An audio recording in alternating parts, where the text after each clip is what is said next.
I think probably the most important thing that's going to happen here near term is some leftovers from the anomalies that occurred around the world over the past few years. Probably one of the first things to mention there is in Russia. There is a tremendous amount of land that is still suffering from dryness from 3 years of drought that has started in 2010. And that area includes a very important wheat and barley production region, some sunseed areas. The moisture deficits that they had in place last fall were significant enough that they could not plant some of the crops. So they're already working against the odds of having a normal year.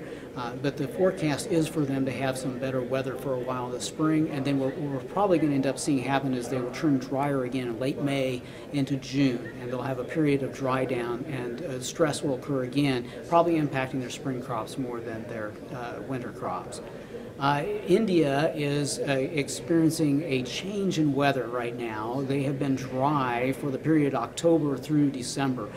Much of their main rapeseed and wheat producing areas, as well as the mustard crop and sorghum and also their pulse crops, have all suffered from lack of moisture. Now, they do irrigate a tremendous amount of that crop, so the losses have not been all that great. Now, reproduction begins here in the next few weeks, and a lot of the potential losses that may have occurred can be made up by having timely rainfall. And we do see at least 2 more storm systems coming in addition to the one that occurred last week that will bring some moisture into the topsoil and help to support the reproductive process. So India's winter crops have a chance for some improvement, all based on early February weather.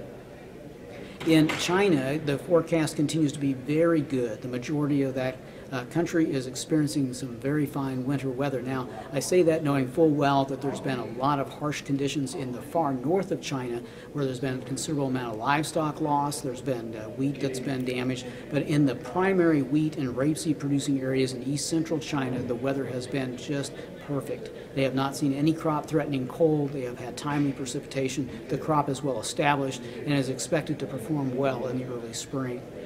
Northeast China, where the corn and soybeans are produced, may see delayed seasonal rains in late May and June. But once the rains do kick in a little later after that, they will do fine with precipitation thereafter, so maybe a little bit of a delay in planting. Eastern Australia has a dryness problem that has already impacted sorghum and cotton, and their production is down because of reduced plantings, first of all, and then the yield potentials are down too because we haven't had any rain.